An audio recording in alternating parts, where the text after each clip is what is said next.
Assalamualaikum warahmatullahi wabarakatuh. Perkenalkan, nama saya Azhara Salsabila Nurhani, NPM 220010811396. Saya dari kelas M5 Manajemen Keuangan 2. Di sini saya akan menjelaskan tentang kapital struktur tradisional dan kontemporer.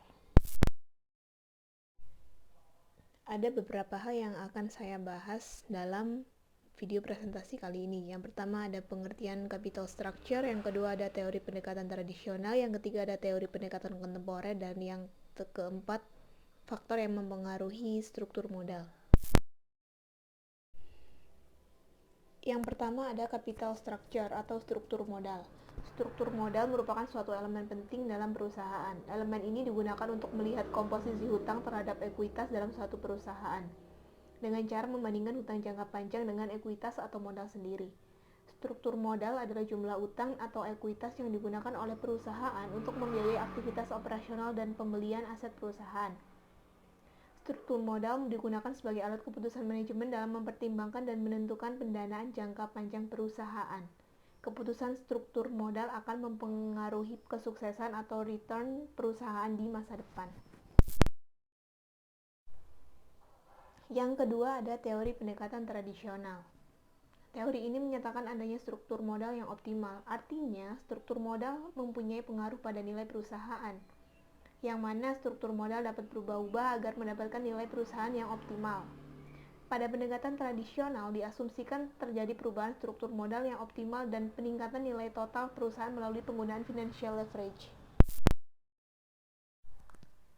Yang ketiga ada teori pendekatan kontemporer.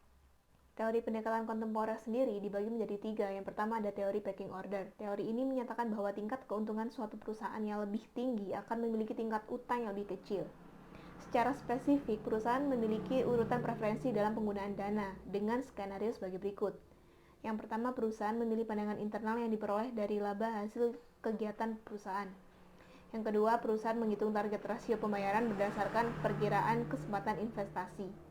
Yang ketiga, adanya kebijakan konstan yang digabung dengan fluktuasi dan kesempatan berinvestasi tanpa prediksi sehingga cash flow lebih besar daripada pengeluaran investasi.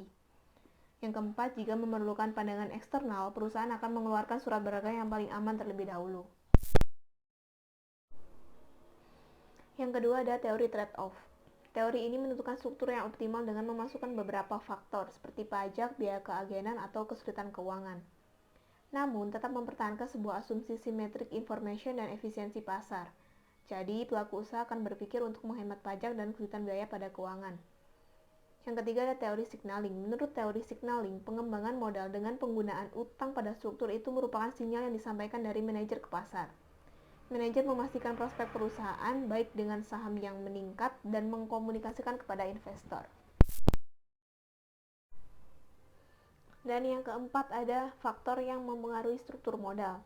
Faktor pertama, struktur aktif atau tangibility. Yang kedua ada growth opportunity. Yang ketiga, ukuran perusahaan atau firm size. Yang keempat ada profitabilitas. Dan yang kelima ada resiko bisnis.